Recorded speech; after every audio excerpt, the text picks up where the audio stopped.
E você está aqui na edição especial do MackCast, 7º Fórum de Aprendizagem Transformadora, a gente falando de inteligência artificial, tecnologias no ensino superior e muito mais. E agora a gente está aqui com o professor Jeff King, um convidado internacional que está conversando à distância com a gente.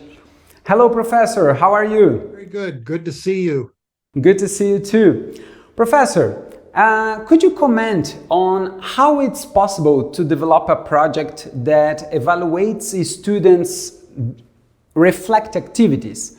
What I mean is, what are the main predictive variables and if there are any interesting results already? Yes, there are some things that we have discovered which help in working with students as you are helping them develop critical self-reflection skills.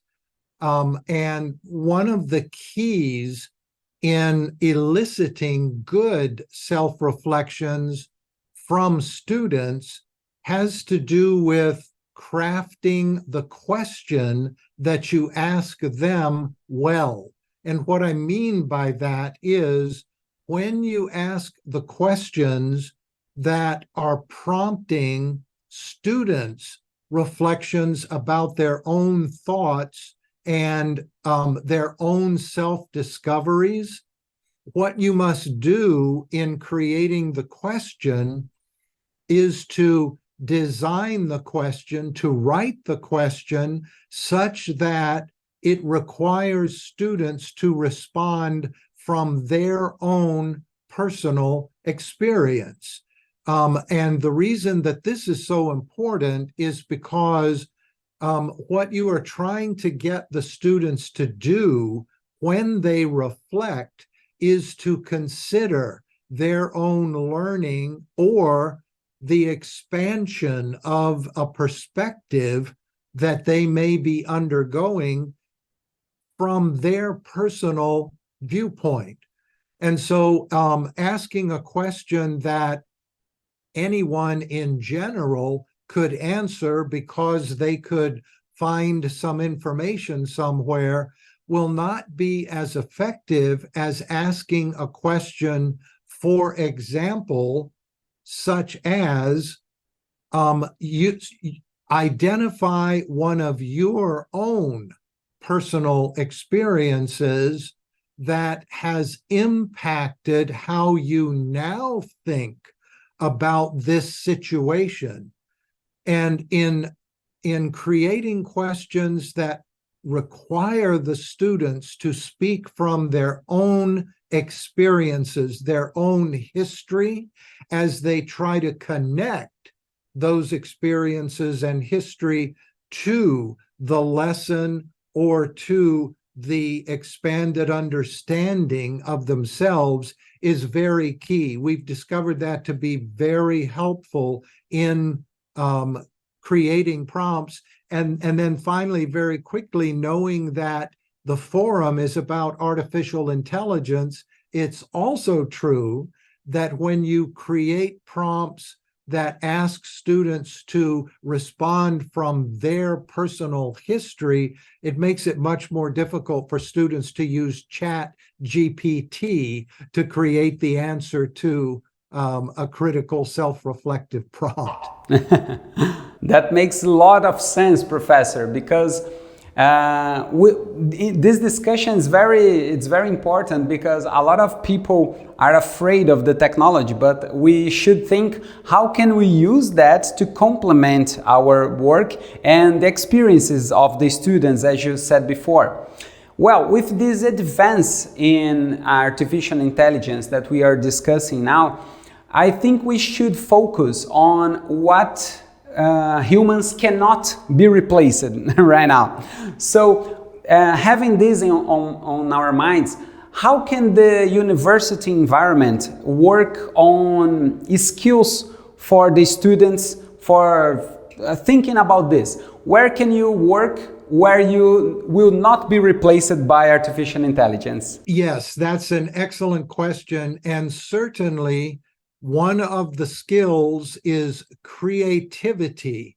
Creativity and innovation are things that will be desired in the workplace, which won't necessarily be able to be generated by artificial intelligence. A good example of this is an artist who, in a moment of inspiration, creates a great work of art because they are creative. There are certainly artificial intelligence tools such as Midjourney or DALL-E that can generate images, but for true creativity and innovation in the workplace, helping students develop their creative skills is something that universities and colleges can do, which will help ensure that their graduates will not be replaced by artificial intelligence, while at the same time, if you are a creative person, you will be able to find creative ways to use artificial intelligence in ways to help you produce what is needed by your employer or in your community. So I would say one of the key things we can do at university to help students prepare for an artificially intelligent world is to work with them to help them develop their creative skills. And there are ways to do that with, for example, design thinking as approaches to do good creative thinking and generative work.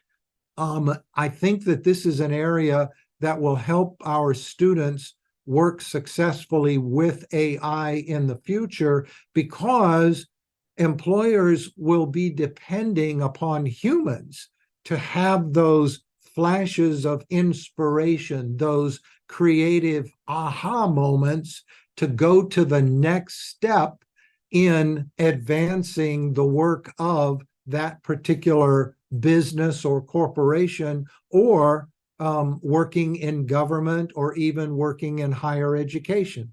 That's great, Professor. Thank you very much. So we have a lot to think right now, but it's very nice to know that we have to work with our students on abilities and skills that involves creativity and things that they can use the artificial intelligence as a support and not as a menace or things like that. Well, thank you for having this time with us, Professor, and have a nice day. Very much. It's been a pleasure. That's great. E é isso aí, você conferiu mais um conteúdo exclusivo aqui no MackCast especial 7º Fórum de Aprendizagem Transformadora. Fica com a gente aqui no MackPlay, sempre com conteúdos novos para você.